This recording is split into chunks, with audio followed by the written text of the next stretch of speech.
The penthouse sat 40 stories above the city, and at 11 o'clock on a Tuesday night, it was completely silent. Shine Thomas stood in the center of the living room in her full military uniform, pressed, straight, unreadable. The kind of stillness she had learned in the field. The kind that didn't shake. Across from her, her husband, Derek Thomas, sat on the white leather couch with his jacket draped over the armrest and a glass of whiskey in his hand. Relaxed. Unbothered. Like he always was. Like she had never mattered enough to make him nervous. She had noticed the lipstick stain on his collar the moment he walked in. A deep burgundy shade. Nothing she owned. She hadn't said a word about it. She had simply stood there, arms at her sides, and watched him pour himself a drink like it was any other night. Then she spoke. "You won't lose me today." Her voice was quiet. "Steady. You'll lose everything." Derek looked up, half amused. He glanced past her toward the entrance of the room, where a tall man in a black suit stood near the wall. Still. Silent. The kind of person you almost didn't notice until you did, and then couldn't stop noticing. "And who's that?" Derek said, tilting his glass. "Your new driver?" The man in the black suit didn't move. Didn't blink. Then, after a long pause, he spoke. Low voice. Calm. "I don't drive. I remove problems." Derek's smile stayed on his face, but something behind his eyes flickered. Shine turned and walked toward the door without another word. If you're already hooked, comment where you're watching from, hit subscribe, and turn on notifications, because this story is only getting started.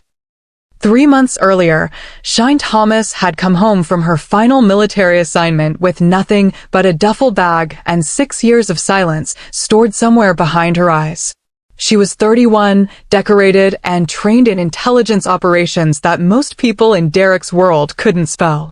She had spent years in the field reading threats, decoding behavior, and making fast decisions in low-visibility environments. And in all that time, she had trusted exactly 3 people completely. Derek had been one of them. She found out about Ivy loss in the way most people found out about things they weren't supposed to know, by accident, and then all at once. It was a phone notification. A shared calendar reminder that pinged on her screen by mistake. A dinner reservation at a restaurant Derek had always said was too expensive. For 2. The name beside his was not hers. She didn't scream. She didn't confront him that night. She sat at the kitchen counter with a cup of coffee that went cold, and she thought. Carefully. The way she'd been trained to. Because screaming was what people expected from a wife who had been betrayed. And Shine Thomas had never done what was expected. What she did instead was call Yunho. Yunho was one of the 3 people she trusted. Former military intelligence, now doing work she didn't ask about in detail. He was calm in the way that only people who had seen real chaos could be. When she told him what was happening, he didn't offer comfort. He offered a name. Park Ji-sung, Yunho said. "He'll keep you safe while you do what you need to do." "I don't need a bodyguard," she said. "I know," Yunho said. "Get one anyway." Park Ji-sung arrived on a Thursday morning in a black car and a dark suit and said exactly 11 words before she hired him. "I was told you don't need protection. I'm not here to argue." She looked at him for a long moment. Tall. Korean. Somewhere in his early 30s. His face was the kind of face that didn't give anything away, and his eyes were the kind of eyes that noticed everything. She had the immediate, unsettling impression that he had already scanned the entire apartment and filed away every exit point before she finished her first cup of coffee. "Ground rules," she said. "I'm listening. You don't speak unless I ask you to. You don't follow me into rooms I don't invite you into. And if you ever try to make decisions for me." "I won't," he said simply. She studied him. "You're very confident for someone who just got here." "I read the brief," he said. "You're the most capable person in any room you walk into. I'm not here to manage you. I'm here to stand between you and anyone who forgets that." She hired him. The first week, she barely registered his presence. He was quiet in the way that furniture was quiet, there, solid, taking up space without demanding attention. He stood near the door during meetings. He sat in the car while she walked into buildings. He appeared when needed and disappeared when not. But she noticed things. She noticed that he always knew when she hadn't eaten. A plate would appear on her desk. No announcement. No, you should eat something. Just food, placed quietly, and then he would be back by the door like nothing happened. She noticed that when her assistant gave her bad news, Park Ji-sung would shift his position slightly, putting himself between her and the room, without her asking. She noticed that when Derek's business partner, Marcus, talked over her during a meeting, Park Ji-sung didn't say a word. He simply turned his head and looked at Marcus. Just looked at him. And Marcus stopped talking. Did you threaten him? She asked afterward in the elevator. No, Park Ji-sung said. Did you imply something threatening? A pause. I made eye contact. She looked at him sideways. That's it. Sometimes that's enough. She almost smiled. She didn't let herself. Meanwhile, Derek Thomas was beginning to notice that something was wrong. Not with Shine, he barely noticed Shine. What he noticed was his empire. It started small. An access error here. A system glitch there. His assistant couldn't pull up the quarterly files. His password to the main financial platform stopped working. 3 of his investors stopped returning calls on the same day.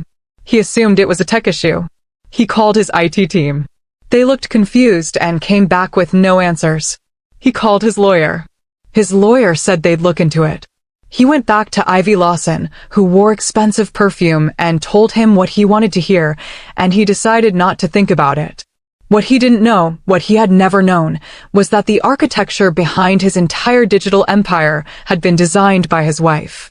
6 years ago, when Derek's first tech company was failing and his investors were pulling out, it was Shine who spent 4 months building the back-end infrastructure that saved it. She had done it quietly, under a consulting alias, because Derek had said it would look bad if people knew his wife had bailed him out. She had agreed, because she loved him and she was used to being invisible. She had left the access keys in her name. All of them. The second week with Park Ji-sung, she found him in her kitchen at 6 in the morning, studying the wall calendar with the expression of someone completing a very serious mission. What are you doing? She asked. He pointed to a Tuesday. You have a meeting with Derek's legal team at 9, a site visit at 11, and you haven't scheduled lunch. That's a 12-hour window with no food. I'm capable of feeding myself. I know, he said. He was already opening the refrigerator. I'm making breakfast. She stared at him. That's not what bodyguards do. I do what's useful. He pulled out eggs. Is there a problem with eggs? There was no problem with eggs. She sat at the counter and watched him move around her kitchen with the same quiet efficiency he brought to everything else. No wasted movement. No performance. You're strange, she said. I've been told.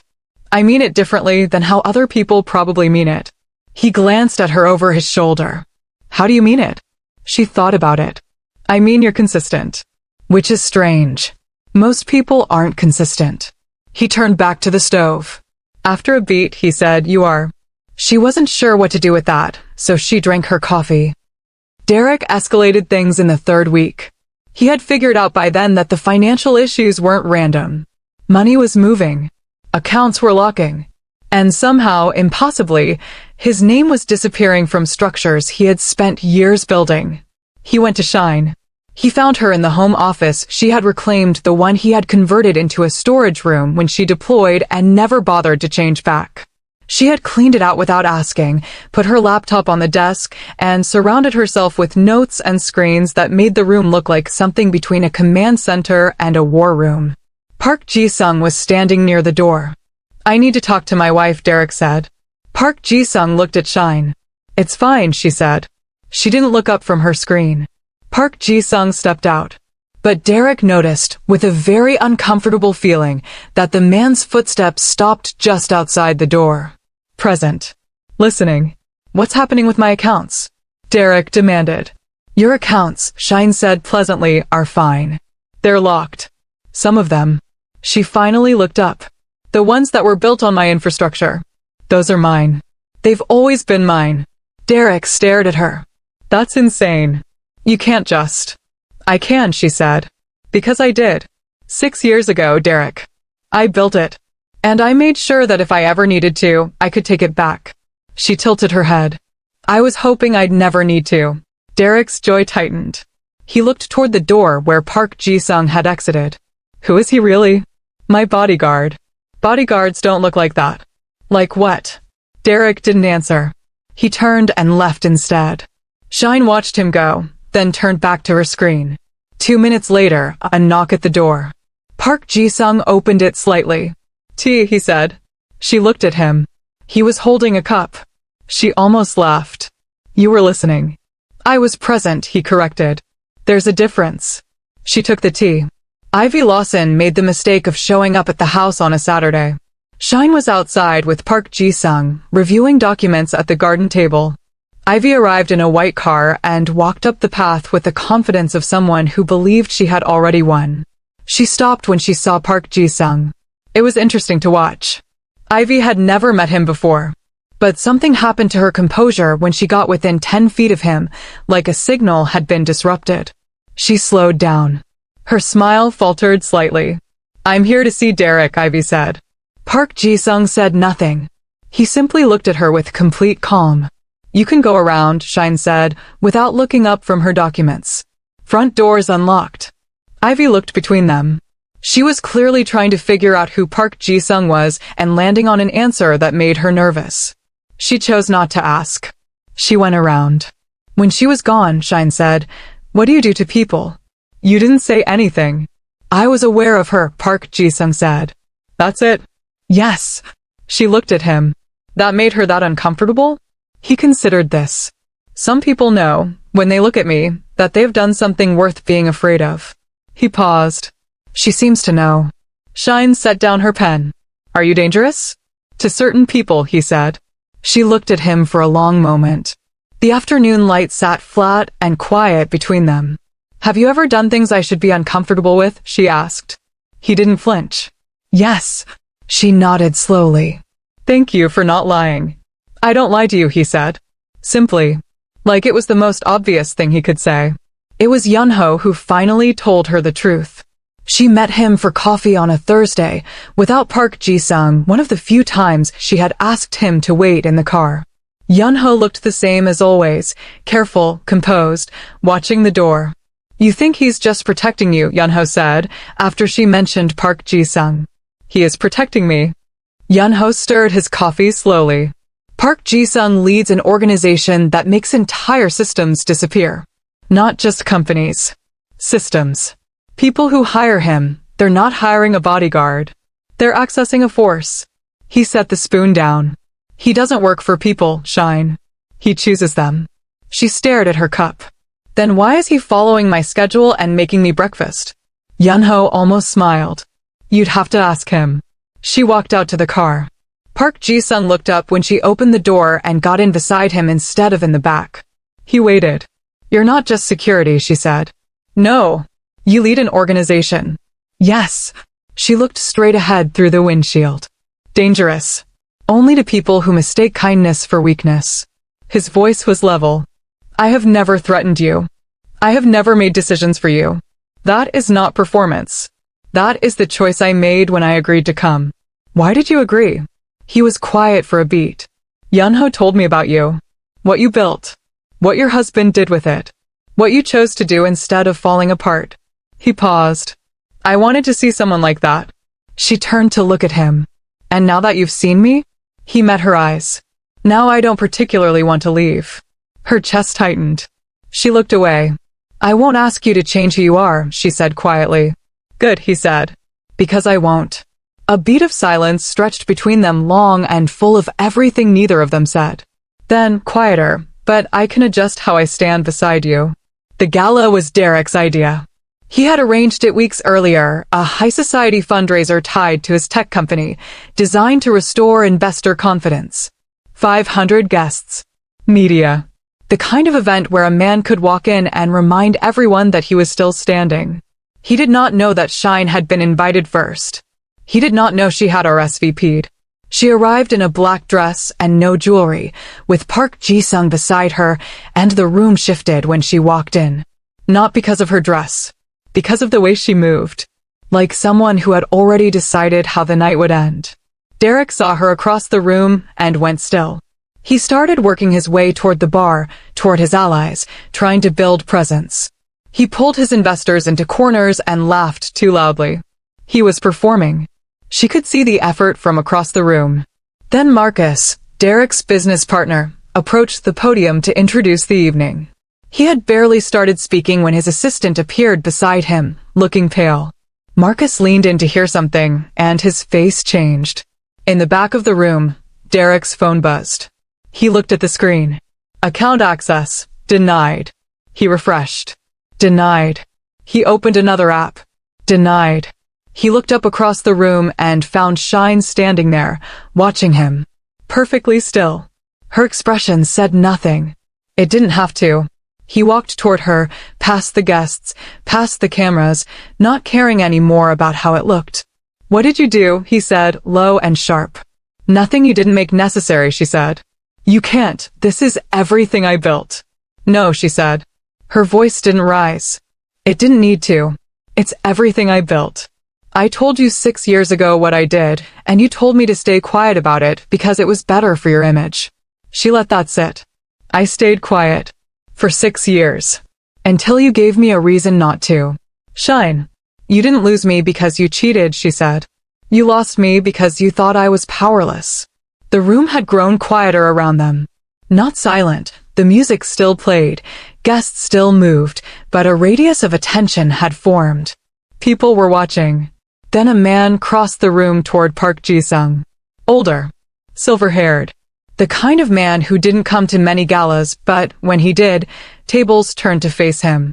He reached Park Ji-sung and extended his hand, and the way he did it, with the careful respect of someone greeting an equal they didn't take lightly, was visible to anyone paying attention. It moved through the room like current. Faces changed. Conversations paused. Derek watched it happen. Who is he said, quieter now. Shine glanced at Park Ji-sung briefly. She looked back at her husband. The man who stood beside me when I chose myself, she said. Derek had nothing after that. He stood there, in the room he had built for himself, surrounded by investors who were now checking their phones, partners who were no longer meeting his eyes, and a wife who looked at him with something worse than anger. She looked at him with nothing at all. She turned and walked away. The rooftop was quiet. The city below was a grid of lights. Shine stood at the railing. She had been there for 10 minutes before she heard his footsteps, unhurried, measured, stopping a few feet behind her. She didn't turn around. Your world is complicated, she said. So is yours, Park Ji-sung said. She let out a slow breath. I spent 6 years making myself small so that he could look large. I think I forgot what I actually was. You didn't forget, he said. You just didn't have anywhere useful to put it. She turned around. He was closer than she expected. She had noticed in the past weeks that he stood close. Not in a way that crowded her. In a way that said, I'm here if you need to lean, and I'll stay back if you don't. You're not leaving, she said. It wasn't quite a question. No, he said. Even though it's more complicated now. People know who you are. They knew before tonight, he said. It was only your husband who didn't. He paused. I'm not concerned about him. She studied his face. In the rooftop light, with the city spread out behind him, he looked exactly the same as he always did, unhurried and impossibly composed. You're very intense, she said. I've been told. It's strange. Most people who are intense are exhausting. She tilted her head slightly. You're not. He looked at her with those eyes that noticed everything. Because I'm not performing it, he said. I'm just, he paused, choosing the word carefully, present. She stepped closer. Just slightly. Enough to cross the invisible line that had existed between them for weeks.